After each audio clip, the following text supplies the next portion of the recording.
Continuando con nuestra explicación, tenemos dentro de la práctica número 6, cuyo tema lleva pérdidas por fricción en un fluido turbulento, tenemos lo que son los siguientes objetivos. Identificar las pérdidas mayores para un fluido turbulento en tuberías de diferente tamaño y material. Calcular las pérdidas mayores mediante la variación de los parámetros del caudal, diámetros de tubería y material de la cual está comprendida. Utilizar correctamente el diagrama de Moody para el cálculo de pérdidas mayores. Analizar las diferentes variables de material y diámetros de tubería. Entonces tenemos un pequeño ejercicio que se ha planteado en el cual nos pide analizar las diferentes variables del material de tubería y diámetro. En este caso el material es hierro galvanizado y PVC con un diámetro de 0.0134 metros, que equivale a media pulgada, y 0.089, que igual a 3 cuartos de pulgada. Como se puede ver, el caudal son los siguientes datos, que es igual a, en litros era 10 litros por segundo, que transformado a metros tenemos la siguiente unidad. Con dicho cálculo hemos calculado la velocidad y la rugosidad relativa. Además de eso, el número de Reynolds. Con esto podemos darnos cuenta que a medida que ha aumentado el diámetro, perdón, a medida que el diámetro ha disminuido, el número de Reynolds ha aumentado, y que también el número de Reynolds depende directamente tanto del diámetro como de la velocidad. Y para materiales como el plástico tenemos que una rugosidad relativa de cero, lo que no sucede con el hierro galvanizado, cuya rugosidad relativa se puede apreciar. Además, se puede ver que la velocidad, tanto en hierro galvanizado como en PVC, es mayor cuando el diámetro de la tubería es igual a media pulgada. Lo mismo que ocurre con el número de Reynolds, es mayor cuando la tubería es de media pulgada, lo que no sucede cuando la tubería es de 3 cuartos de pulgada. Con esto procedemos. Para esta práctica vamos a calcular las pérdidas mayores en la tubería. Para este fluido tenemos los siguientes datos generales: una densidad de 997 kilogramos sobre metros cúbicos, una gravedad de 9.81 metros sobre segundos al cuadrado y una viscosidad de 8.905 por 10 a la menos 3 kilogramos sobre metros por segundo. Para el cálculo de pérdidas de carga experimental tenemos los siguientes datos: un delta P de 5 kilopascales, que es igual a 5000 pascales, y para hallar el H sub L tenemos la siguiente fórmula, que es igual a delta P sobre densidad por gravedad, lo que nos da igual, para un valor de 5000 pascales, un H sub L de 0.5.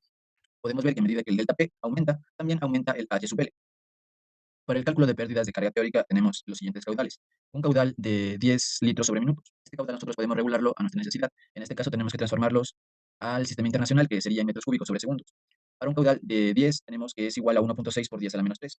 Para un caudal de 12, que es con el que vamos a trabajar, es igual a 2 por 10 a la menos 3. Tenemos un diámetro en pulgada de 3 cuartos. Para una longitud para todos los tubos de 1 metro.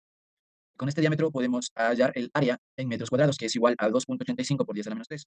En este caso vamos a trabajar con una tubería de PVC con una rugosidad de 0. Por ende, la relación entre rugosidad y diámetro también es igual a 0. La velocidad la podemos hallar teniendo el caudal, y el área para este caso es igual a 0.7 metros sobre segundos. Teniendo estos valores podemos hallar el número de Reynolds. Para hallar el número de Reynolds tenemos que utilizar la siguiente fórmula, que es igual a la densidad por la velocidad por el diámetro dividido por la viscosidad. Una vez tengamos el número de Reynolds y también tengamos la relación entre la rugosidad y el diámetro, podemos encontrar el factor de fricción, que para este caso es de 0.026.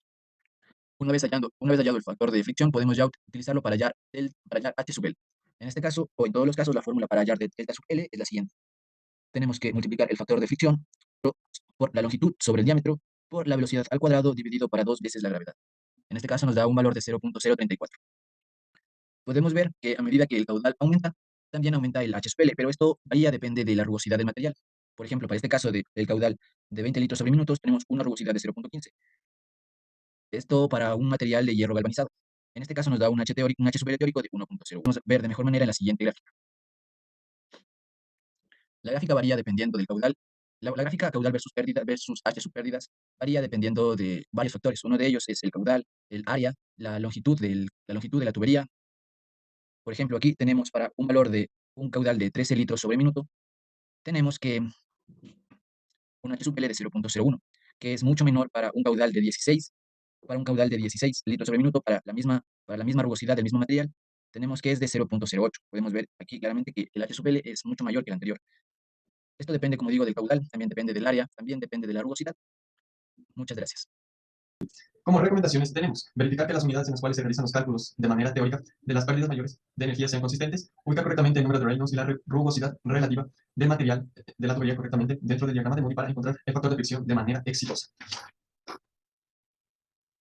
Para el cálculo de la rugosidad relativa es necesario utilizar las medidas correctas tanto en rugosidad como en el diámetro de la tubería que se está analizando. Las dos deberían estar en milímetros para evitar errores en el cálculo. A mencionar las conclusiones. En conclusiones tenemos que las pérdidas mayores se deben al rozamiento de un fluido contra las paredes de un conducto tuberías y están relacionados directamente con el tipo de material de la cual está constituido. El número de Reynolds es decisivo a la hora de identificar el tipo de fluido, ya sea laminar o un fluido de tipo turbulento. En este caso estuvimos estudiando el agua, que es un fluido de tipo turbulento, con el que estamos trabajando. Además, el diámetro varía de acuerdo al diámetro del material y el material con el cual está constituido. Gracias.